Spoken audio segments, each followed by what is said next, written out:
Welcome to the Two-Player Take. I'm Jay. And I'm Monisa. We're a married couple from Texas who like to play tabletop games and discuss them from the two-player perspective. Today we're reviewing Pandemic, a 2 to 4 player cooperative game designed by Matt Leacock and published by Z-Man Games. The game takes about 45 minutes to play and contains elements of hand management, variable player powers, and a set number of actions each turn for players to choose from. And we have had this game for about how long? 6 months? Yeah, about 6 months. Probably one of the first games we bought to start our collection. One of the typical gateway games, as they call them. You know, the games to get the more casual gamers into the more modern games. So, not actually our first cooperative game, though. No. What was our first cooperative game? The Harry Potter Hogwarts battle that you got me for Christmas. Right. And that was the first cooperative game that I had ever played. Mm-hmm. Was it the first one you'd ever played? I'd actually dabbled in... geez. I'd actually played Legendary, which is Marvel's cooperative game. It's co-op, so you're helping the other players eventually win the game, but there's like a winner. Like a best winner, a best winner at the end of the game. And the most winner. And Hogwarts battles more. You are trying to achieve a common goal, a combined victory or a combined loss. So that was really fun. So we liked that a lot. Wanted to get Pandemic because anybody who's part of the hobby or is looking into the hobby and modern games in the hobby knows that Pandemic is one of the first few games you should get, especially if you like cooperative games. And you convinced me by appealing to my pre-med side. Right. You get to treat people. You get to cure diseases and all that other stuff. Speaking of, you play as a specialist out of 7.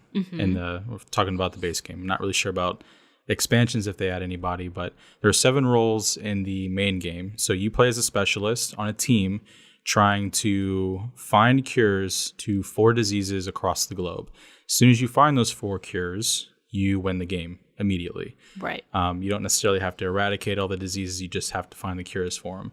And you do this while dealing with outbreaks, epidemics, and overall just trying to coordinate with your team to make the best, most efficient moves possible before the multiple in-game triggers that cause you to lose. Yeah, it's about sums it up. Mm-hmm. And it's a pretty challenging game, even at the easiest level. Yeah, I would definitely say so. I remember the first time we played it, we started it out at the hardest level because you operate in weird ways and you like to take risks and I like to play it safe. So I wanted to start off at the easiest level to kind of get our feet wet. And you were like, no, we've played cooperative games before. We can do this. Let's start at the hardest level. And I think that first game we played lasted about 15 minutes before we lost. 15 minutes, including the setup, getting everything out of the box. And the first time we played it, we actually got the game from a media library at the university that I work at. And they have a huge library of games, but the unfortunate thing is their games aren't always in the best condition. Right. So with Pandemic, I forgot the name of the game we were playing for a second. Pandemic is correct. With Pandemic, you use little cubes of different colors to signify the disease and if the disease is present at a location. So you place these cubes on the board and that signifies the disease. You have a certain number of cubes of each color. There's 4 colors for the 4 diseases. And the game that we got from the university had, I guess some people had borrowed it, played the game, and when they were putting it up, realized that they had lost one of the disease cubes. Or maybe used them for their copy of the game. Who knows? Right. And regardless, the way the university works is they weigh the box when you check the game out, and then they weigh it when you return it, kind of to see if everything was in there. And so people had replaced the disease cubes with little Legos. Well, we replaced them with Legos. No, some other people had too, and then we replaced some that were still missing when we got the game. And they're little plastic cubes, and some people had put like little wooden cubes and like Sharpied the color. That's right. Yeah. So, and actually, the pieces that we replaced, I left in the box. I was just kind of paying it forward. Yeah, paying it forward, right? But yeah, speaking of that, the game has these nice little components. It does. I think there's 24 of each. Of the 4 colors of cubes, really tiny cubes, but they're perfect for, putting them on the cities for the diseases. You have a couple of like little research station tokens, a couple of tokens to represent like your outbreak and your infection rate. And you have little kind of pawn looking pieces for your rolls. I want to call them meeples, but they're not meeples. Right. They got a specific name. I just can't remember. It's kind of like the Sorry tokens, but advanced. Hybrid meeples. Right. It's a cross between a Sorry token and a meeple. Mm-hmm. Yeah, that sounds about right. But yeah, the game has a really good quality of components. Obviously, it's a very popular game, published by a very well-known publisher, so of course it's going to have high-quality components, but everything fits really nicely inside the box. There's no wasted space. It just looks really good on the table. So, and I know just from a few pictures, some of their expansions are kind of just stickers that you add to the main board to kind of add on to that disease track, I guess. So very good component quality. The art and graphic design is really well done. I was going to say the people that you're playing as, the roles, it's not just a card that has a description. So it doesn't just say scientist. And with each person that you can play as, they each have their own special abilities. So you have a quarantine specialist, a scientist, a researcher, and etc. But it's not just a card that has the name and then what their special ability is, but they actually have a character for each role. So you have a little person. And I really like that because you kind of get to, I mean, I guess you're playing as them, but you kind of get to put a face to the character, if that makes sense. You could say that you play a role in the game. You are role playing with your role card. It's very easy. Yes, it's very easy to fall into it. I'm hilarious. Yeah, so actually for the longest time, we played the game 20 times or so. And, I did not know the difference between pandemic and epidemic. I was like, oh, what's the difference between these? So I looked it up because I'm a smarty. And yeah, pandemic is when something is like a global event, it affects things globally, and epidemic is more of a centralized event. Centralized thing, right. Hence the epidemic cards in the game that affect a specific region. So You're getting so into smart. Yeah, I am. Getting into that, the setup of the game is very simple. Depending on the difficulty you want to play as, there are epidemic cards in the game. When these cards show up, you add disease cubes to a specific city, and you are essentially reusing all of the infection cards that you've already used, which we'll get to in a little bit. But you can choose between 4 or 6 of these cards, 4, 5, or 6 of these cards at the beginning of the game. And your player deck, you split that into that many stacks. You put an epidemic card on each one, shuffle those all together, and that creates your player deck. Each person starts off with 4 cards, and you're flipping over 9 infection cards, which just represent a city on each card. And that lets you know the color of disease to put on the city, and depending on when you flip over the card, the amount of disease cubes. The first 3 is 3 disease cubes. 1 disease cube for the first 3. Right.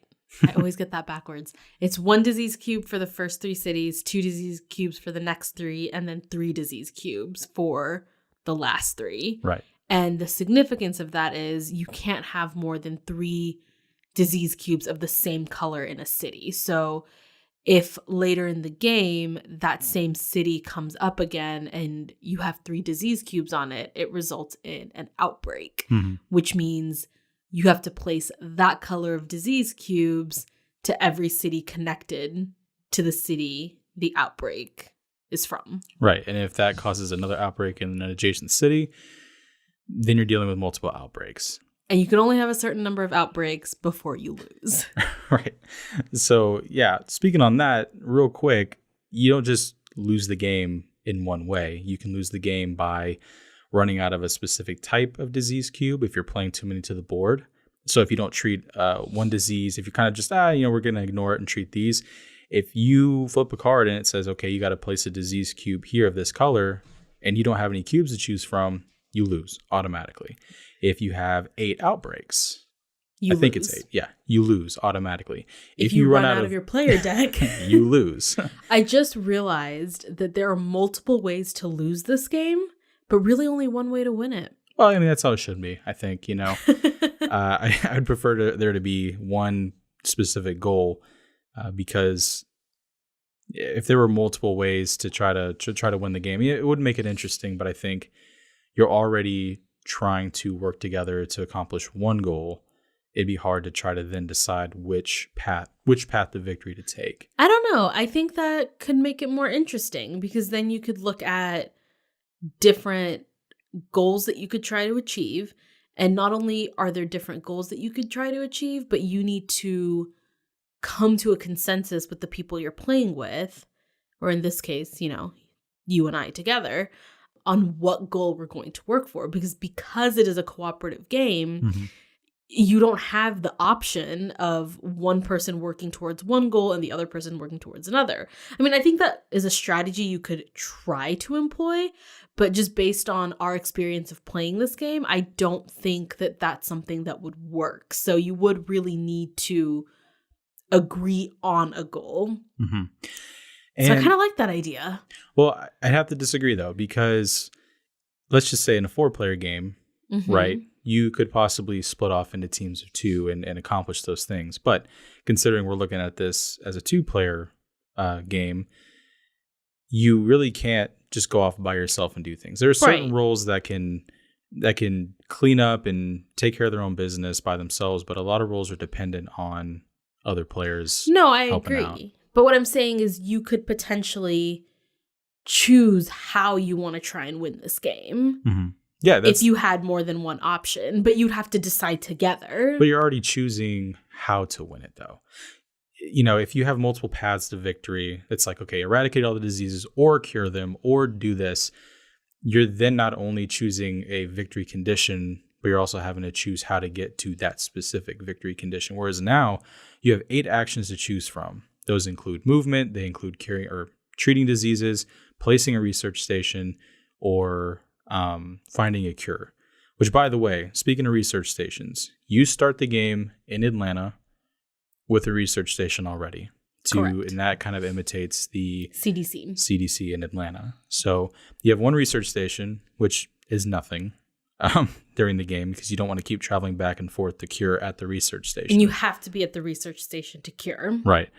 So all in all, in essence, you have a lot of different choices, and these choices aren't easy to make.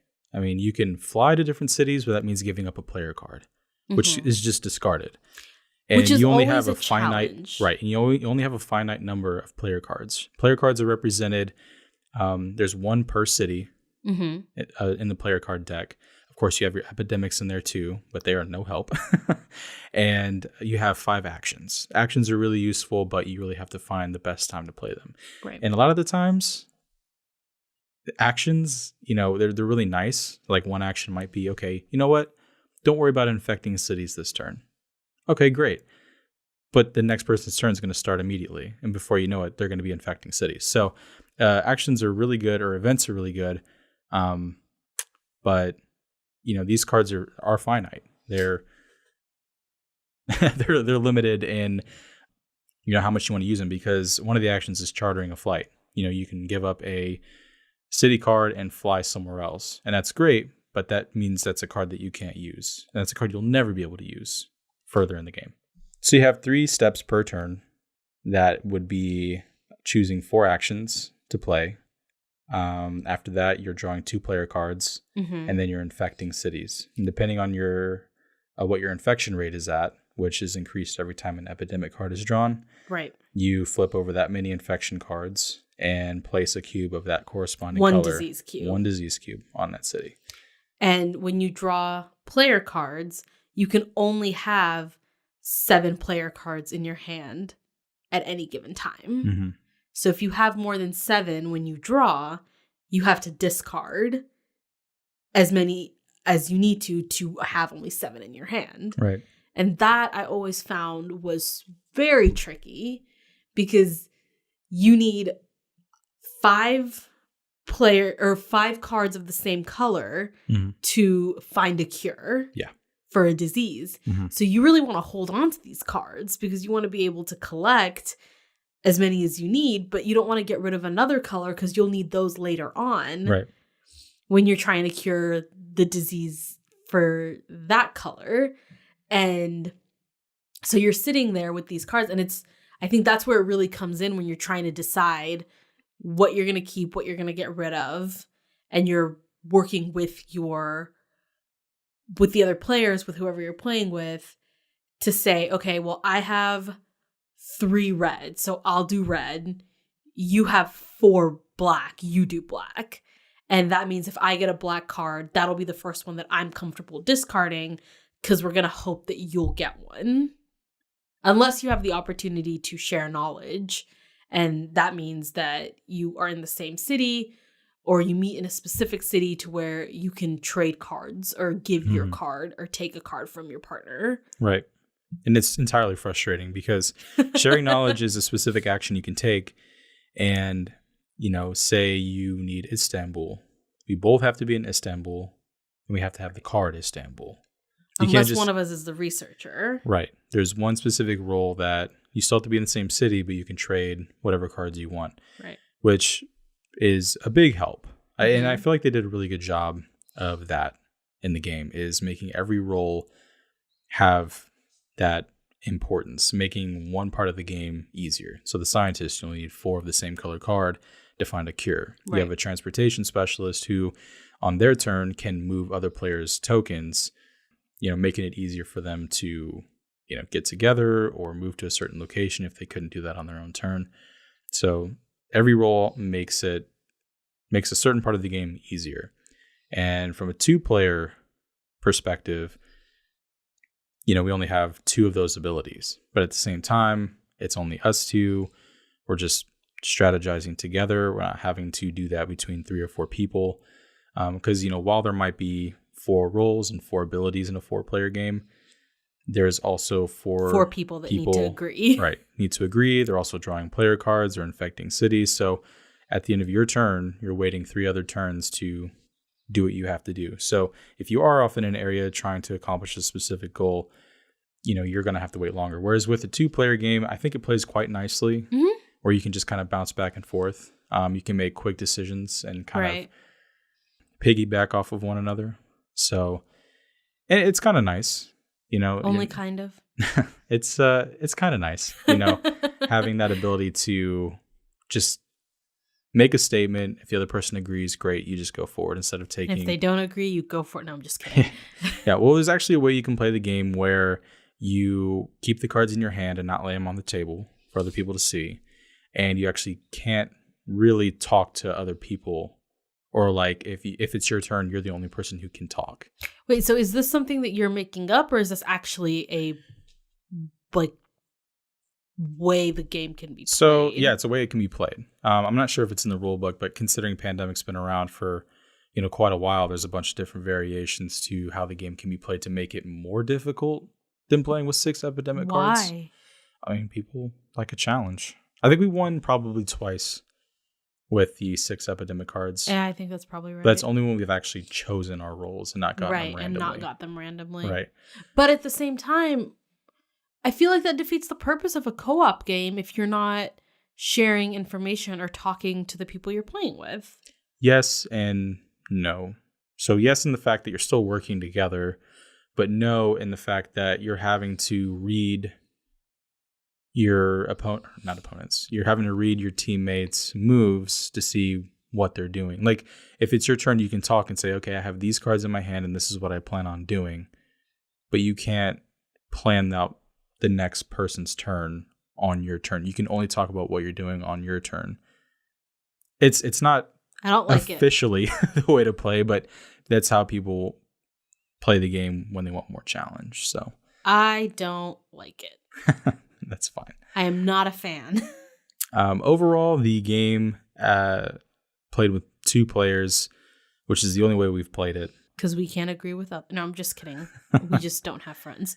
It's difficult. It's difficult. You really do have to be on the same page with multiple players. No. And you really have to, especially if you're going to the table with new players, it's a little harder to get them to understand a bit how the game works. But from a 2-player perspective, it's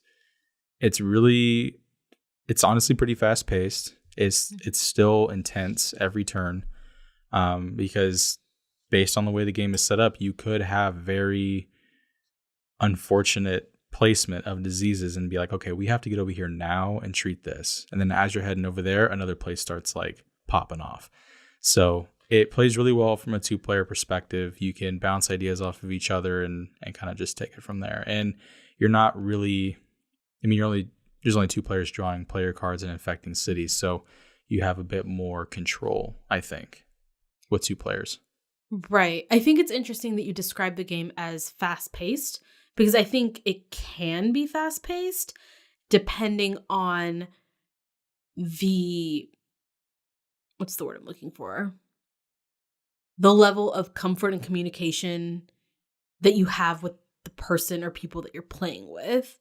And I think for us, it's fast-paced because we know each other really well. Yeah, I know you somewhat well.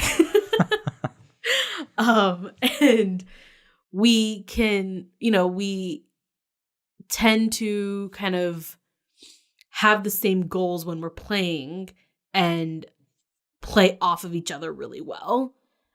And since we've played the game a few times, we kind of know what we're getting into, what we're trying to do. Right. Whereas I want to, it's been a while, but I want to say the first couple times we played it, it was definitely a slower game. Sure. Yeah. I mean, you're learning the game too. You're learning how to play it and do it efficiently. Sure. And then we didn't play it for a while. And then when we played again, we had to relearn it because we forgot the rules. But I will say that if the people playing together are not playing with the same strategy or particularly good at communication, I can see this being a very long and potentially even contentious game. Absolutely. Yeah. If the game is already hard enough if you're on the same page. Right. If you're not on the same page, even playing easy, you're most likely not going to win. So it is. I think it's more than just winning, though. I think this is a game that is co-op, but could almost, if you're not good at working together with the people you're playing with, it could start some fights. Well, sure, but I think you can say that about a lot of games, even competitive games, for people who feel like you do something on your turn and take that games where you're taking actions against other people. I feel like some players may take certain actions offensively. So if you're getting into that, you're getting into this whole other thing of just table chemistry and who your gaming groups are, which is why we do 2-player takes, because we get each other well enough. So, but we've still had our fair amount of disagreements when it comes to playing games. Yeah, rules and how to play and certain things and all that. When I win, which is never. Funny guy. But yeah, so it's definitely a tricky game to maneuver. You got to make sure that you're, like as you said, the people that you're playing with are people you can cooperate with. So yeah, it's almost like it's a cooperative game. I did want to touch on just a few of the key words we were using to kind of explain the game. So hand management is, it's the part of the game where you're having to manage keeping useful cards while also remaining under 7. Otherwise, you'll have to discard anything over that. So hand management comes into play when you have to decide which cards to keep and which cards to get rid of. Variable player powers, that's just describing the differences and abilities between the roles. So in a lot of games, you have the same kind of abilities as everybody else, whether it's co-op or competitive. But with this game and most other co-op games, I think, you have a different ability. So you have a role to fill. And a set number of actions each turn. That's clearly, you have 4 actions each turn to choose from out of a total of 8. And you're having to choose the best 4 actions, in your opinion, to accomplish your goals as quickly as possible and as efficiently as possible. So and your teammates' opinion. What? You said, in your opinion, the best actions, but it's in reality the opinion of you and your teammate. Yeah. Unless you choose, or one person chooses to make all the decisions for everybody, which I have learned is called quarterbacking. Right. It's a very slippery slope, because if one player thinks that they have the best idea of how to win in mind, depending on the personality of the player, again, table chemistry, that person may speak up a lot. They may say, oh, no, I actually think we should do this. I think we should do that. Or, no, see what I did on my turn? I think that's what we should, then you're not giving the other players a chance to play. You're you should just be there by yourself at the table playing Pandemic by yourself, which you could do. I mean, you could technically play it solo. You could play as different roles. Yeah, I mean, you can play, I don't know if you can play with just one role, but you could choose 2, 3, 4 roles. Right. Yeah. And that just gave me an idea, which we should totally try to do this, is we should each have 2 roles. Yeah. Have you suggested that before? No. Did I just forget? Okay. No. Well, it's already challenging enough dealing with one role. At least in my opinion, it is. So. But I think playing with 2 roles each would be a challenge, but also be easier because you're having more abilities. Sure. Because each role has its own abilities. And as we have found, when we play as 2 players, since we only get 2 roles, it kind of depends on which roles we get to determine how well we're going to be able to manage the game. Because there are times when we've played where we've randomly chosen roles and the game's gone a certain way. And then other times when we've been very strategic about choosing the roles we were going to play as. And that has helped us handle the game much better.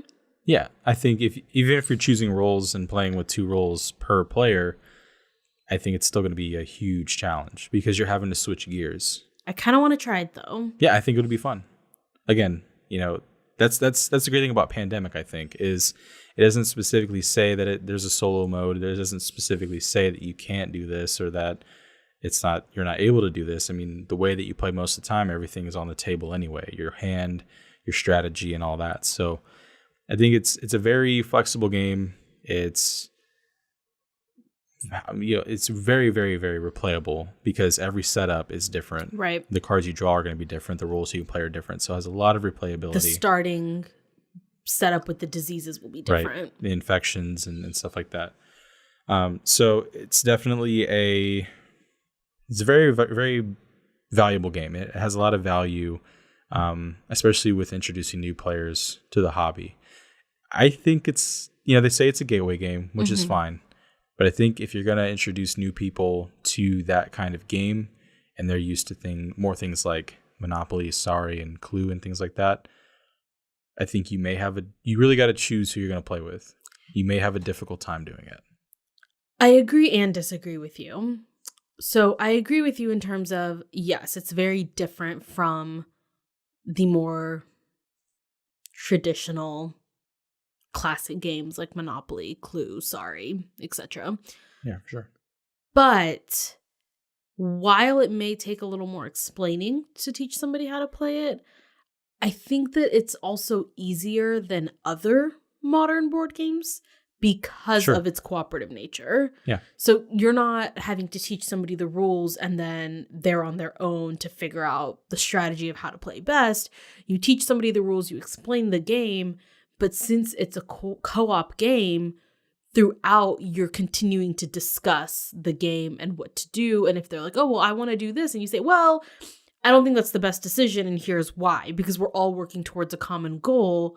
So I can continue to teach you as we go. So in a way, I feel like as a gateway game to modern gaming, Pandemic is probably a good one solely because it's a co-op game. Yeah, that makes sense. I guess I agree with you. Never thought it'd happen. So, final thoughts on the game. Okay, I want to ask you a question. Sure. I want to hear, as part of your final thoughts, your favorite thing about Pandemic and your least favorite thing about Pandemic. Favorite thing about Pandemic would have to be the intensity, okay. I think. I haven't played a single game of Pandemic, easy, medium, or hard, where there wasn't some intense moment or moments or hard choices to make. Every choice had weight to it, and everything had a purpose. Every time it was my turn, I felt like I can't screw this up. I have to make the right decisions because there really isn't any time to waste. My least favorite thing about the game might be that sometimes it can just feel frustrating. Especially being in the same city, trading the same city card. I feel like that's frustrating. And yes, the researcher can mitigate that, but trading information is pretty important. Otherwise you're having to discard those extra cards and they're just out of the game. But trading cards with players, especially if one player is focusing on one color and another is focusing on another color, that's a really important role. And I think there's certain parts of the game, certain actions like that are a bit frustrating. I don't mind horrible setups, where you draw a bunch of infection cards and it's like, man, this is not ideal. But I think the game just has a few frustrations. Also, the game is, susceptible to, like we said, quarterbacking and things like that. And you do have to pay more attention to who you're playing with when you're trying to introduce them to this game or play the game in general. There's that extra step of making sure the people you're playing with, that you're compatible and that, it's going to be a fun experience and people aren't going to get too frustrated. So that's probably my pros and cons that come to mind. What's your favorite role?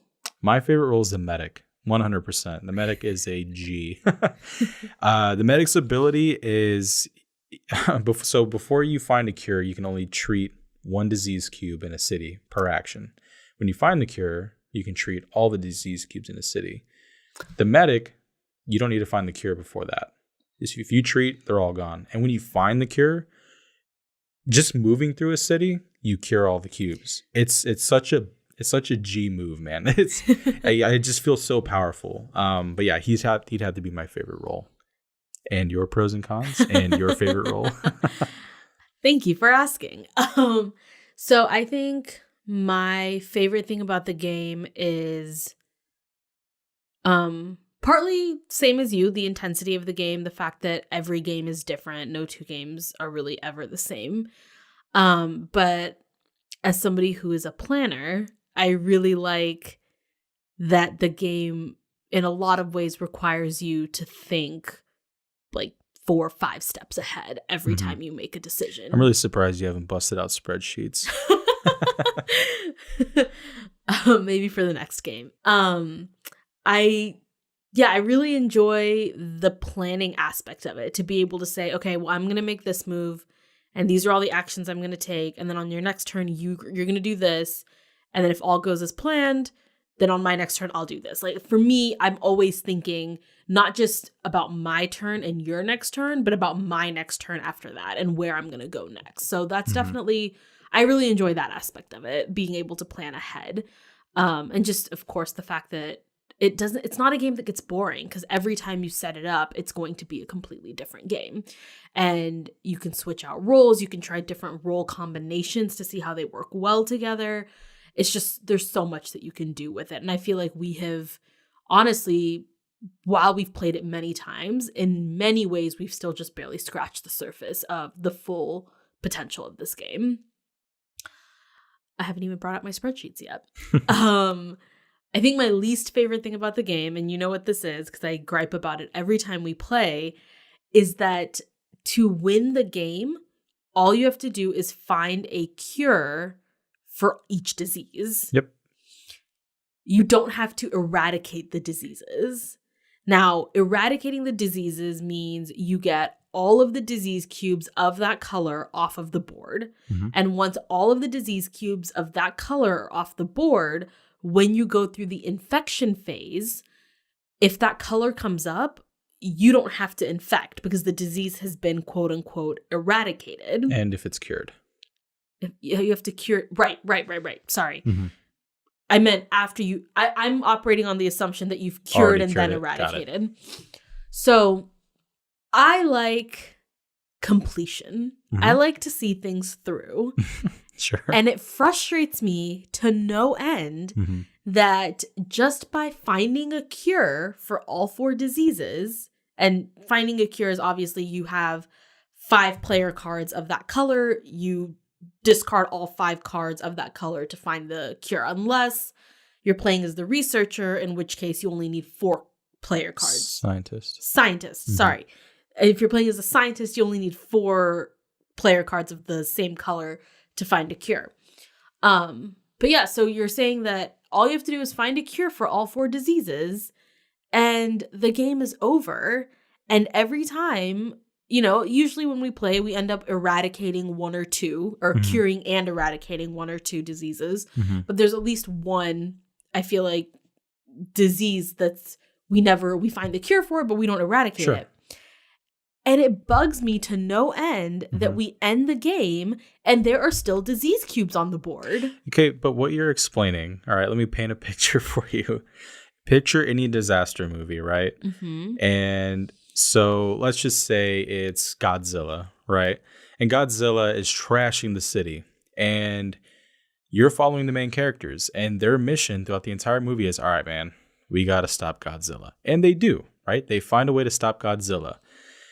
Movie's over. We've defeated Godzilla. But what you're saying is you want the extra hour at the end of the movie going like, all right, now we got to clean up.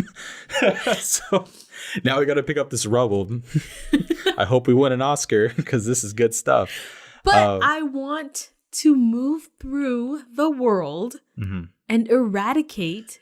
It's not enough that you found a cure. There are still people suffering from the disease. Yeah. I want to, like, I understand that when you get to the very last, when you've eradicated 3 out of the 4 cured diseases, mm-hmm. at that point, you're literally just moving across the board, mm-hmm. curing. Right. So I understand the last one. I get that. At that point, you're kind of like, all right, I'm done. Mm-hmm. I'm not. The general public, maybe. Okay. But at least 3 out of the 4, it bugs me that we end the game and there are still disease cubes on the board because I feel very incomplete. So that is my con. Okay. Well, that could be a little nice after game activity. I think you call that just putting the game up. Yeah. It's just sweeping them off the board. Oh, look, we eradicated them. Sure. All right, let's go to bed. So, so your That'll favorite just role. be my part of the game. Right. Yeah. All right. I'm turning in. You're going to be out here for a while? Okay, great. Just going through my actions. Yeah. Drawing player cards. Yeah. So your favorite role? The scientist. A scientist. I knew it. Yeah. The scientist is pretty stellar. Because I feel like when you're drawing your cards, collecting 4 and staying within that limit of 7 cards and collecting 4 of the same color to cure diseases is much more doable, mm-hmm. much more feasible. Yeah. And at the same time, I feel like, you know, when you're trying to get cards of the same color, you'll get 4 of them and then you're waiting for the next 5 turns to get that 5th card. Mm-hmm. And I think that's just the universe's way of doing things. Mm-hmm. But you always manage to get those 4 cards pretty easily. And you're always waiting for that 5th one, or you have to share knowledge for the 5th one. Mm-hmm. Something like that has to happen. Right. So I love being able to have the 4 cards I need to just be able to say, okay, I'm going to cure. And if I had it my way, eradicate as well. All right. But apparently we're just calling that cleaning up and putting the game away. Yeah. So other than that, couple of last final thoughts is Pandemic is it's a best-selling game for a reason. Like I stated before, has a lot of replayability. It's a good quality game, and it's good for introducing people to the cooperative side of modern gaming.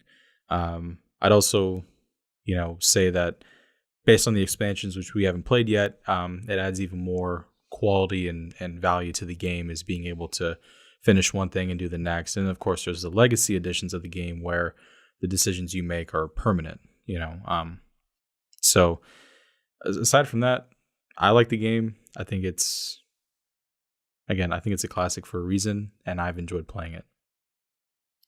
Yeah, I agree with you. I really enjoy the game. I love playing it from the 2-player perspective. Looking past the 2-player perspective, just because although our kid is currently very, very young, but will one day play games with us because as soon as she turns 2, we're there. I think it's also a really great family game, kind of to break away from that 2-player mode that we're usually in. But right. I think it's a really, really great family game because it encourages conversation. It encourages working together. It kind of emphasizes teamwork. And I think that can be great for kids to learn how to work together, play together, because everybody knows group projects are constant no matter what stage of your education you're in. Yes.